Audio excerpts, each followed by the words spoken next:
Good morning, children. I hope that you all have gone through the chapter Nina and the Baby Sparrows.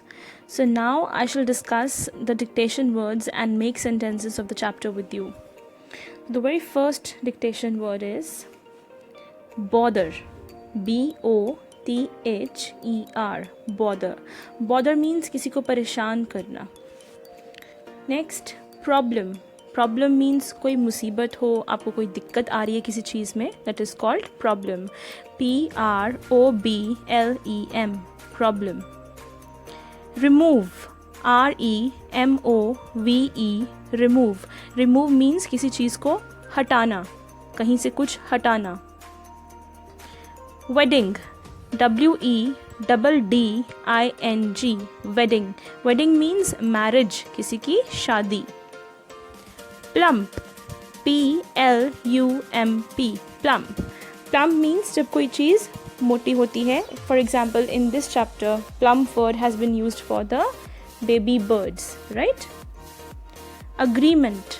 Agreement means किसी चीज़ के लिए राज़ी हो जाना. For example I am waiting for your agreement. मैं आपके मान जाने के लिए इंतज़ार कर रही हूँ. ओके.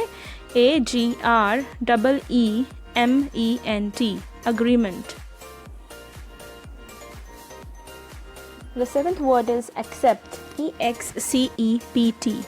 Accept means किसी चीज़ को बीच में इंक्लूड नहीं करना. मान लीजिए आपके पास 10 चीज़ें हैं, उसमें से आप 9 चीज़ें तो रख लेते हैं, आप 10th को इंक्लूड नहीं करते किसी भी चीज़ के लिए, right. For example I love all the colours except the pink colour, कि मुझे सारे कलर्स पसंद हैं एक पिंक कलर को छोड़ के. ठीक है, एक चीज़ को आप उस ग्रुप में इंक्लूड नहीं करते हो. Next word is feather. F-E-A-T-H-E-R. Feather means पंख. ये बर्ड्स के लिए, बर्ड्स के जो पंख होते हैं उनके लिए यूज़ किया जाता है. बिगिनिंग. B-E-G-I-N-N-I-N-G. बिगिनिंग मीन्स शुरुआत, किसी चीज़ की शुरुआत. फॉर एग्जाम्पल इफ़ आई से I was afraid in the beginning, कि शुरुआत में मुझे डर लग रहा था. Across. A-C-R-O-S-S. Across. Now if I say he walked across the field, इसका ये मीनिंग है कि वो फील्ड के एक कॉर्नर से, एक तरफ से दूसरी तरफ को गया. ओके. अक्रॉस मीन्स किसी एक पर्टिकुलर जगह पे उसकी एक कॉर्नर से दूसरे कॉर्नर तक जाना. Across. 11. A-F-R-A-I-D. Afraid. Afraid means डरना. 12 is anxious. A-N-X-I-O-U-S. Anxious. Anxious means घबराहट होना, चिंता होना. जैसे कि I'm very anxious about my results, कि मुझे अपने रिजल्ट्स को लेके बहुत चिंता हो रही है. आप घबरा भी रहे होते हो, आपको डर भी लग रहा होता है. So that mixed feeling is called being anxious. Now moving on, we have some sentences. You already know that we'll be covering same words but with different meanings. We'll be using them as different parts of speech. जैसे कि एक ही word को हम as a noun and as a verb discuss करेंगे. So the very first word is cry. C-R-Y. Cry as a noun. Noun means एक चीज़ की तरह. His cries melted my heart. कि उसकी जो चीखने चिल्लाने की जो आवाज़ें थी उनसे मेरा दिल पिघल गया. अब यहाँ पर cry as a noun का क्या मतलब है? रोने की आवाज़, चीखने की आवाज़, right? Another example could be I could hear loud cries of animals in the forest. कि जंगल में मुझे animals की ज़ोर ज़ोर से चिल्लाने की आवाज़ें सुनाई दे रही थी. Now moving on, cry as a verb, एक एक्शन की तरह. The baby is crying for milk. It is very simple कि जो बच्चा है, बेबी है, वो मिल्क के लिए रो रहा है. और My sister was crying because of pain in her hand. कि मेरी सिस्टर रो रही थी क्योंकि उसके हाथ में दर्द थी.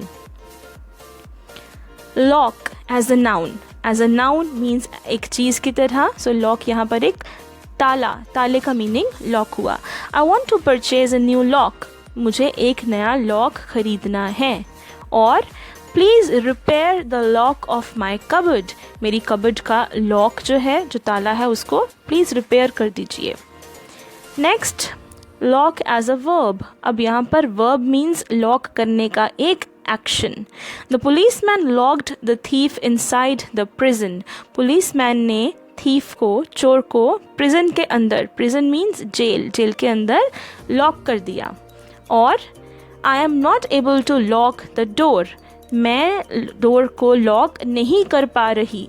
ओके, यहाँ पर सेंटेंस में यूज़ किया है एज अ वर्ब कि मैं डोर को लॉक नहीं कर पा रही. राइट.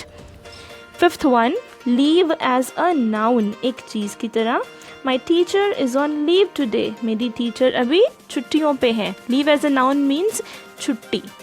ओके, जैसे आप भी लीव फॉर्म अप्लाई करते हो. राइट. आप लीव फॉर्म जो होता है उस पर लिख कर अपनी टीचर को एक नोटिस भिजवाते हो कि मैं आज छुट्टी पे हूँ या मैं अगले हफ्ते के लिए छुट्टी पे रहूँगा.